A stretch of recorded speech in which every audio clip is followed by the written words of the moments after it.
দোকানের দিকে চলে যাচ্ছি, তোমার কিছু লাগলে বলে দাও।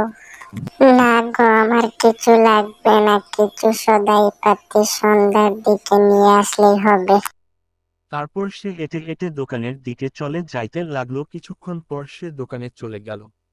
আরে রমিত ভাই, ব্যবসা বাণিজ্য কেমন চলতেছে? বাজারের অবস্থা তো খুব দেখা যায় ভালো না।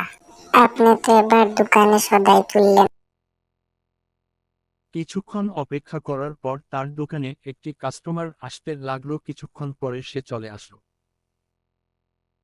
রমেশ ভাই, আমাকে কিছু সদাই পাতি বাকি দেন, আমি পরে আপনার ধার শোধ করে দিব কাজ করে।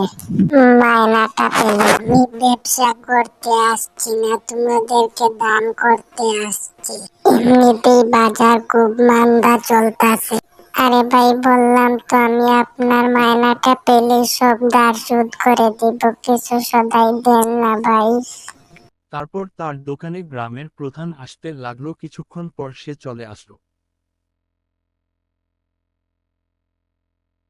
আরে রমিত, দোকানের অবস্থা কি? বাজার তো খুব মান্দা দেখা যাচ্ছে, আর তুমি দোকানের দিকে সদাই তুলছেন না।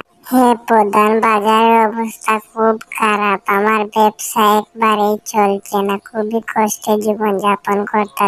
মা, তোমার ছেলে তো এখনো আসলো না, খুব টেনশন হয়ে যাচ্ছে। সন্ধ্যা তো নেমে গেল, তারপর সে আসে না।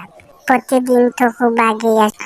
হ্যাঁ বৌমা, আমিও ভাবতেছি এখনো চলে আসছে না, কারণ সে তো আরো আগেই চলে আসতো প্রতিদিন সকাল সকাল। সন্ধ্যা নামতে লাগলো। সে দোকান বন্ধ করে বাড়ির দিকে রওনা দিল। হেঁটে হেঁটে বাড়িতে চলে যাচ্ছে। হেঁটে ভাবলো, আজ তো দোকানে অনেক সদাই পার্টি বিক্রি হয়েছে, এরকম প্রতিদিন বিক্রি হলে আমাদের আর অভাব নতুন থাকবে না। আজকের মতো কোন দিন এরকম সদাই বিক্রি হয়েছে না। বাবা, তুমি এখন এসেছো, তোমার জন্য খুব টেনশন হচ্ছে আমার আর বৌমার। তুমি কি জানো, প্রতিদিন তো খুব সকাল সকাল চলে আসো, আজ এত দেরি হলো কেন? আজ ব্যবসার অবস্থা কিছুটাই ভালো ছিল, বাজারে খুব মানুষ ছিল, সদাই পাতি বিক্রি হয়েছে অনেক, এর জন্য বাড়ি ফিরতে একটু দেরি হয়ে গেল। বাবা, আমাদের বাড়ির পিছনে যে 1 বিঘা জমিতে, এই বিঘা জমিটিতে কি তুমি এবার ফসল ফলাবে? এই জমিটিতে তো ফসল খুব ভালো হয়। হ্যাঁ মা, আমি ভাবতেছি এই জমিটি এবার চাষ করব। এই জমিটি চাষ করলে আমাদের সারা বছর অনায়াসে কেটে যায় খাওয়া দাওয়া।